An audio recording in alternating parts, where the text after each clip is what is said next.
My father once pointed out to me that in Birchas HaTorah, the bracha that we make either in the morning before davening or before learning Torah, we say Kulanu Yodei Shemecha V'Lomdei Sorasecha Lishma. We all know your name, Hashem, and we all pursue the knowledge of your Torah genuinely. And this order is kind of counterintuitive or out of sequence because you would have thought that it's Kulanu Lomdei Sarasecha Lishma, we all pursue the knowledge of your Torah, and then we are Yodei Shemecha, then we know your name.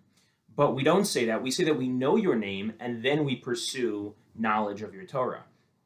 So my father suggested that maybe what we're saying here is that it's because we've tasted a little bit of your name, because we know a little bit of who you are, now we want to know more. Now we pursue even more knowledge, even more understanding.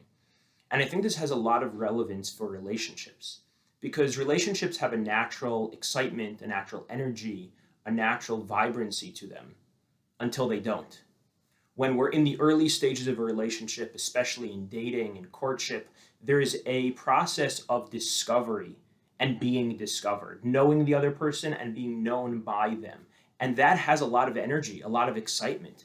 I'm finding out something about who you are, and I feel like I'm being found out about, and that creates this sort of vibrancy in the dynamic of the relationship. But again, then it stops because then ostensibly when we take that next step to get married, the assumption is that now we know each other. And so if we know each other, then what happens to that energy is that usually it kind of flatlines, it sinks, it wanes, and the relationship is sucked of that kind of vibrancy. And so how do we create a sustainable, long-lasting relationship that is filled with excitement? And this is exactly what Kulanu Yodei Shemecha, V'Lomdei Sorasecha is teaching us about.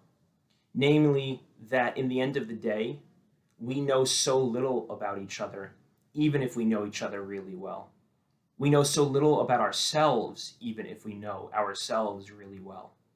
It's when we adopt a stance of recognizing that we don't know. It's when we enter into a consciousness of curiosity that now new perspectives, new dimensions are opened up. Each person, every one of us, every single one of us is a universe into itself. You know, one of the things I do in therapy is offer what's called intensives to clients, which when it's needed means that there is 20 or 30 hours spent individually, one-on-one, over the course of just 2 or 3 weeks. That's a lot of time. And it always amazes me that I could be working with an individual for a year and then I can spend 30 hours condensed into 2 weeks with that person. And at the end of it, they've opened up, they've been vulnerable, we spent a lot of time together, and I still barely feel like I even really know the full complexity of this human being. Because each person is so multidimensional, so multifaceted. Our emotional, physical, intellectual, spiritual sides have so much to them. We're so complex and so rich. And that's true for each one of us looking into ourselves to have that stance of curiosity, of wonder, of continual and perpetual discovery. And when we can see ourselves in that way, then we can also turn towards each other and continue to engage in a process of knowing and being known within our relationships, even if we already know each other so well. Kulanu Yodei Shemecha. We know your name. We know who you are, Hashem. V'Lomdei Sorasecha Lishma. But now, because we know a little bit, we want to understand the nuances. We want to understand the subtleties. We want to get to know you even better. We want to get to know you in the new stage of life that we're up to, in the new experiences that have come, and revisit the old experiences and discover what we haven't yet been able to see. And when we do that, we can develop long-lasting, lifelong relationships that can always have some level of excitement, some level of newness, of discovery, and continued knowing and being known.